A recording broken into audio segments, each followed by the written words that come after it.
place that usually is not visited by many schools. And in particular, when I went to Argentina to do my fieldwork, I tried to go with the school that I worked at to spaces, and the principal said yes to the museum and not to the park, because what are they going to learn here, right? What is it that you can learn from a space where there is no guide, where you just walk around? And I think one of the interesting things about this space is that it allows for us to think of pedagogy, learning, and studying in different spaces. One aspect that I did not include in the book, because I got to read this book after I finished mine, is there's a philosopher of education called Tyson Lewis who wrote a book distinguishing between learning and studying. And he said learning is the reigning paradigm in education right now, and it's set up by the objectives one sets in advance. Learning, you can be done with learning by assessing that learning and figuring out whether you have learned or not. You can establish in advance the end point, and you can say you're done. Study, on the other hand, is a dwelling. It's a way in which you get submerged in a particular topic without necessarily knowing why you're getting there, and definitely not knowing when it's going to end, because there are no indicators, no measurable indicators of when study is over. So, in a way, what I'm trying to say here is that a few things is that, first of all, the park offers a possibility of study that pushes against the limits of schooling. Because in schooling, more and more, it becomes harder to find spaces of study. Which is not to say that that's the only thing schools should do. I have to be very clear here. I think the museum, I think the textbooks and all that have a very important role in schooling. But the museum, in some ways, does something that schools already can do. They don't necessarily do it well, and the museum does it differently. But this idea of presenting a place in which the lessons to be learned are predetermined and are clear. The park, on the other hand, it presents a notion of democracy that is different, that is based on trust and on the possibility of things going wrong, on the possibility of circulating that space and not knowing in advance what kids or adults are going to learn from it, of maybe people going to the space and learning nothing. And I think that possibility is necessary to think about how to incorporate that possibility into schooling, into thinking of the curriculum in different ways. Because otherwise we're foreclosing by trying to plan something that's unplannable. If we try to plan democracy in advance, the risk is that we're foreclosing possibilities of disruption. We're foreclosing possibilities of a different understanding of democracy, which is closer to what Rancière is posing. Democracy not as a system of government that's predetermined in advance, but democracy as the act of disruption of that particular way of sensing the world. And while I was having this conversation in a class with Tom yesterday, I try to be careful not to put art always as a salvation, as the space that always is different, that always will save us from the limits of other things. I think you can do this in spaces that are based on math or the basis other fields as well. But I think what this space of the park allows us is to think about it differently. Not necessarily in the park, but using the park to think about what the limits are of the ways in which we're trying to protect democracy by planning the subjects that are going to be the responsible citizens that inhabit that democracy. So, thank you.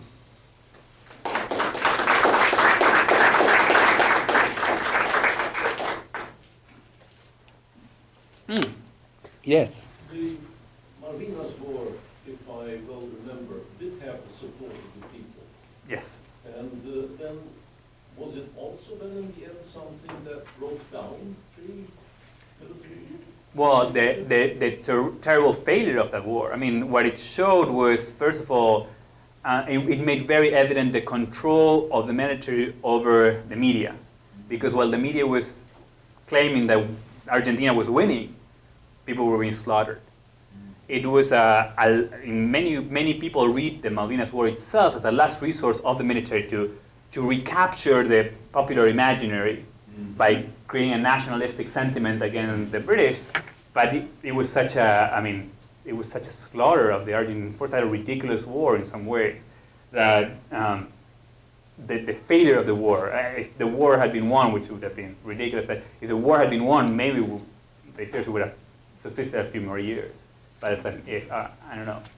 No, in the long aftermath of years, do you see a chance that Argentina may eventually get back like Malvinas? I don't know. Within the global perspective, with global justice?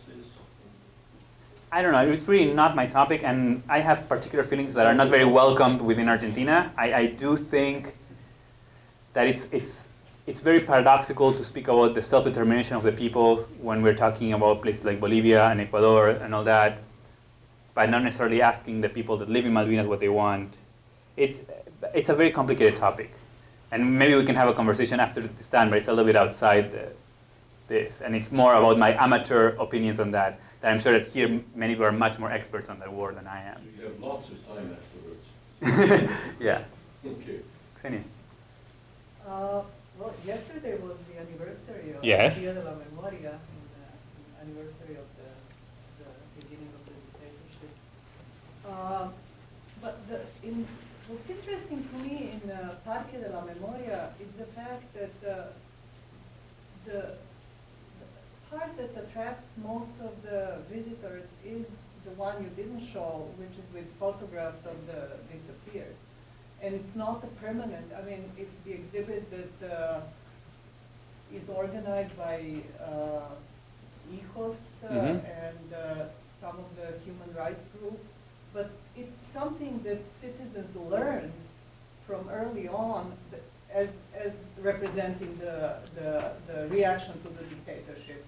While the arts, which is where I come from, unfortunately, is not something that people know how to read, as you said. Some of these abstract sculptures could be anywhere.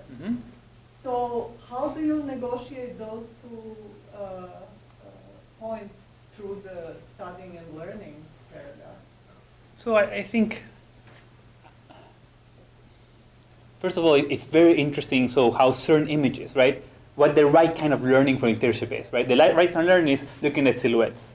Like there are certain icons of dictatorship that became icons, and so now those reflect dictatorship, even though those, of course, in another context would reflect something else, right? But that's why I think it's so interesting to think of the potential of the park, the parts of, so like I said, the art in the park is always empty. There's no one there, right? Because people don't know what to do with it. And so what I would say is that in terms of schooling, in terms of curriculum, the first part, the icons and the clear lessons are necessary. That's an important part. But I think, in my experience at least, most schools are already trying to do that, sometimes more or less effectively, right? But it's interesting to think of why is it that schools are afraid of not knowing what to do with art? Why is it that schools are afraid of having a place in which students may not learn anything, right? And just for those of you who are not necessarily familiar with the Argentine education system, it's not a system that is so pressed on like standardized testing like the US, where there's no time, where it's like, it's not such a regulated system as here. So it's not a matter of people don't have time to do that. I mean, a lot of teachers never have time. We never have time to do anything, but you could have the time if you wanted to. But there's a hatred of democracy. There's a fear of what the possibility is of trusting students to make their own meanings out of the space, even when I don't think that should never mean abandoning the other part. But I think that a space like the park and many other possible experiences that I think are encounters in the Deleuzean term, like means encountering something that's outside the image of thought, encountering something where there's no rules that tell you what to make of it. That presents a potential for a different kind of curriculum that I think we need to start embracing.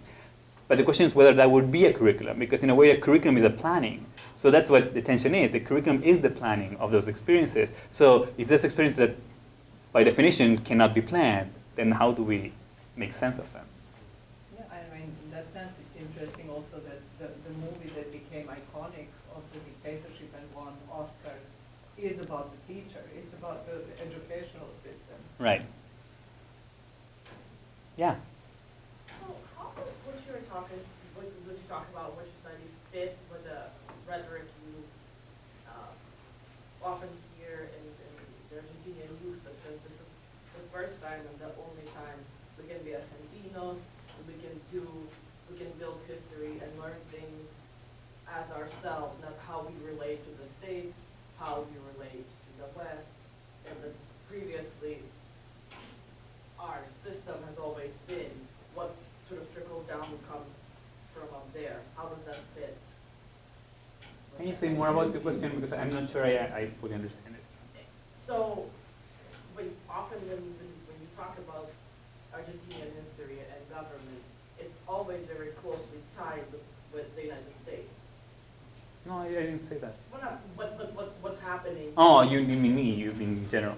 In general. Oh, in okay, general, sorry. How the dictatorships were connected and Oh, influenced, okay. and how the history defines itself as what sort of came from up here, but from here. So, and it is often said that now this is the time when we don't have to relate to what's happened in the United States or how they did things in Europe or how they did things in the States. We can do things like we do, like Argentina. So how does that sort of?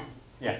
So I think I can answer that in several layers. Well, first of all, the notion we are now ourselves, we are now our own nation, is an indictment notion. It's not a notion of Argentina. I'm sorry to burst the bubble of nationalism saying Argentines are not unique. In that sense, notions of curriculum, notions of pedagogy and all that are all part of a much wider system of thought that even when it's done in the name of individualism, individual ideas of democracy that are uniquely Argentine, they're never uniquely Argentine, right? And it's not because they're imposed. I'm not talking about imposition. I'm talking about a particular way of thinking about people, about society and all that. It has to do with a Western idea of how society works, right? So that's why in the book, I hope the way it's read is kind of two-layered. On the one side, I'm talking Argentina, but on the other side, I'm talking about how we use the past to define who we are, in general, within a particular enlightenment project of being agents in the present to shape a new future and all that. So even the project of autonomy is not autonomous. All right? So there are specificities to Argentina that has to do with its own relation to the past. But the way in which the past is conceived as a progressive narrative, right? That's not Argentine, that's not American, that's not European, that is modern. Yeah? I was interested in what you were saying about how long it's taken, how it took Argentina 20 years to get a handle on this event that was so obviously a horrible event. Yeah. And how's that happened in so many places? I mean, it took Pinochet 30 years to get to trial. So, it's happened in so many places in the world. We have to declassify information. We have to go through this whole process, and finally we can talk about it. Finally we can do this almost to the point where all those people are dead. All those generals are already dead, and it's almost become irrelevant. So I was wondering if that's just happens everywhere. If we need those 20 years to, or in the case of Argentina, and sorry, this is such a long question, but I don't know if you're familiar with so I'm thinking of the documental Memorias en Saqueo, which is basically talks about how the dictatorship was horrible, but what happened during the Menem years was even worse because the neoliberal the process of privatizations and everything made had a permanent negative effect on Argentina, which was started during the dictatorship. So and those processes are more complicated to understand. So the threats to democracy now are more complicated. Is it that we can't understand what's happening now, or is it we can't understand what's happening now because it's more complicated? You know what I'm saying? So let me have a preface to answering your question. The preface links to what I just answered to her, which is, your question points to, and my presentation itself points to how difficult it is to step outside the system of thought we're in, or maybe how impossible it is. So this idea of a progressive narrative of the nation, you just repeated it. So do we need 20 years in order to progress to a point where we are ready to, right? That's a progressive narrative of the nation. But it's very hard to speak without notions of progress and without notions of development. So I'm not saying the question is wrong, I'm just saying we are all embedded in this process. It's not what my research does is makes it very hard to talk about resistance as something outside, but we are within it. So it makes it very hard to that. Within that, I have to say that the Argentine case proves in some way that it's not necessarily progress, because right after dictatorship there were trials, people were imprisoned, and there was a moment in which the dictatorship came to the fore, but then in the Menem years it went back to the back, right? In some areas, because this was not a homogeneous process. It happened in different places in different ways, right?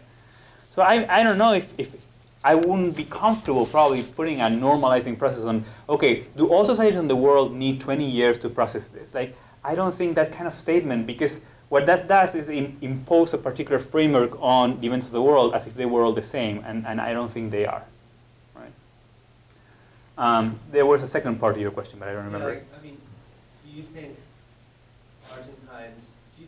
that as different societies, we could talk specifically about Argentine society or American society, has difficulty recognizing what are the threats to those to democracy today? Like, it's easy to look back and say 20 with a historical perspective and say, well, yes, this horrible dictatorship was obviously a threat to democracy, but it's harder to recognize, or more controversial to recognize, to point a finger today and say, well, today the threat to democracy is this. That's my dad's answer, right? It's like, it was normal for me.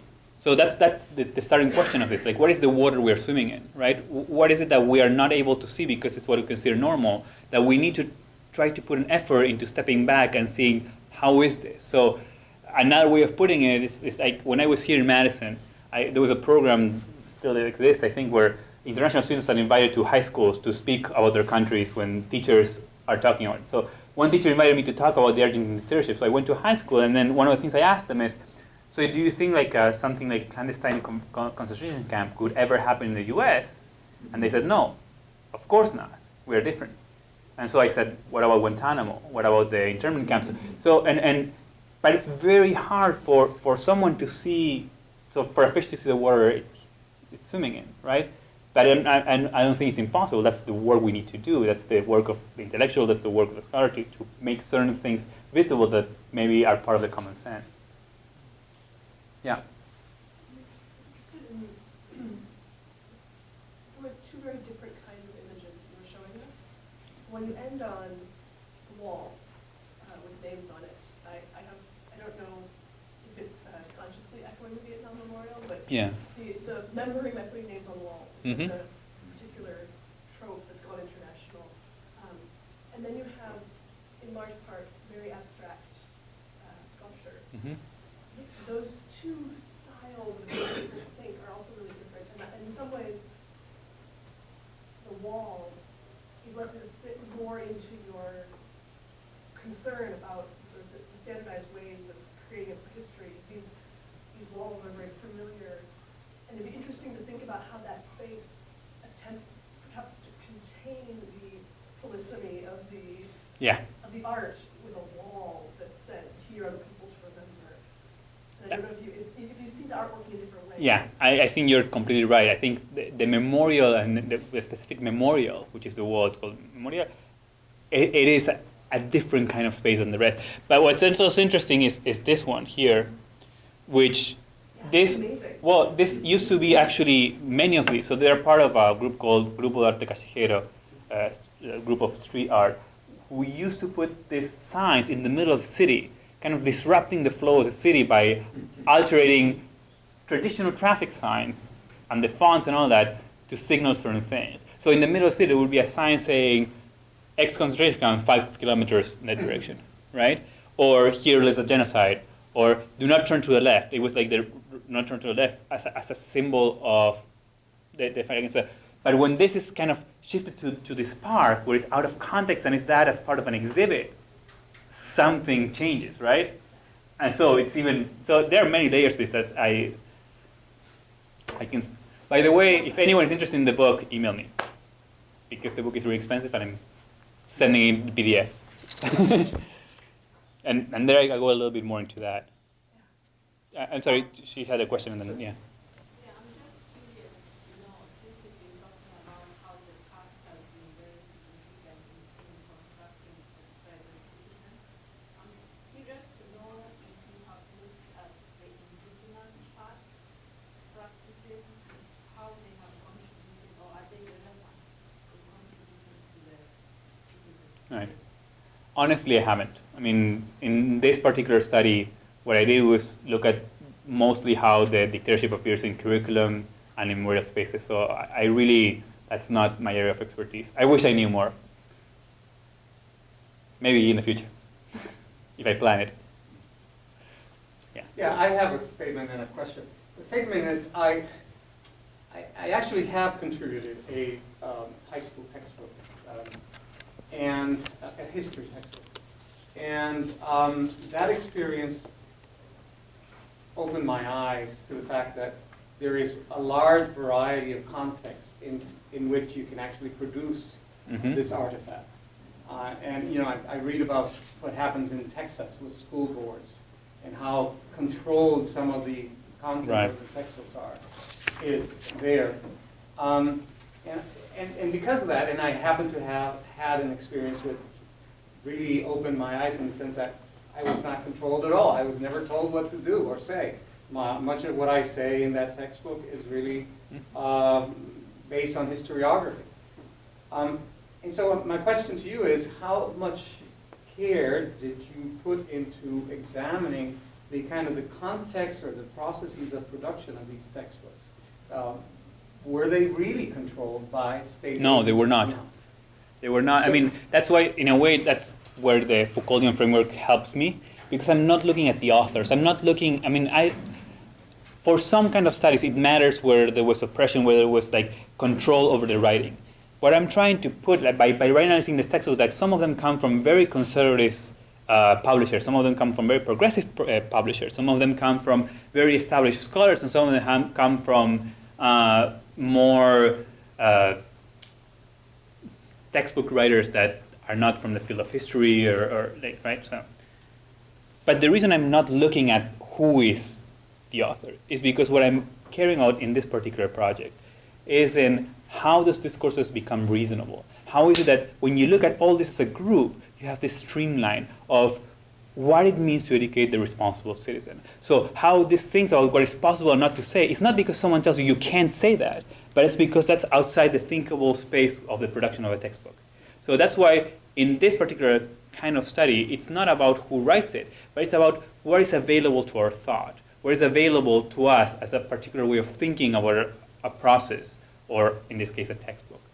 So there is a huge aspect of the production of the textbooks and things that are being left out, but I'm more interested in when you look at them as a whole, and I'm looking only at textbooks that appear up to 2006, which is when I was doing this particular analysis. The book just took a long time to come out, but the textbooks, the last textbook I have is from 2006. So some people have told me that these views have become much more plural in the time since then. I haven't looked at that. Can I follow? Yeah, of course. Then why not look at the historiography of contemporary Argentina? In the sense that there is probably a lot to be said about the embedded memories of the dictatorship in historiographical writing that might not be revealed in what you have just said are sometimes not exactly professional writers Right. presenting historical narratives. I think one way in which that what you're saying is there's this book called No Matar. I don't know if you know it. It's or No Matar. No Matar. It's a republishing of a debate that happened in a couple of magazines in Argentina between different intellectuals from the left. Now, sort of like taking responsibility for some of the violence that was taking place before the dictatorship, right? And the reactions to those debates. And the appearance of the book created a lot of debate because what these people were doing was kind of betraying the view of the saints, the disappeared saints, right? And it was interesting, but up to the point I had seen, that hadn't penetrated textbooks. The reason I focus on textbooks is because I'm in curriculum instruction, and I'm an educator, and I'm a curricular studies person. So I think there's a debate in historiography.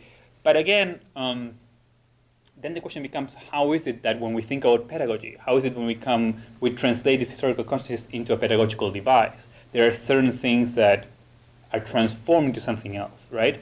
Tom Popowitz talks about alchemy in terms of how the content of history, the content of math, when it becomes pedagogical, becomes something else. Not because it loses seriousness, but it becomes something that is supposed to form a person in its psychological development as a citizen and as a good person. So there are things that are infused in it, things that change, so it becomes something different. So the reason I'm not looking at a historical basis is because my interest is in the field of education. But I think I'm not dismissing the question at all. Yeah.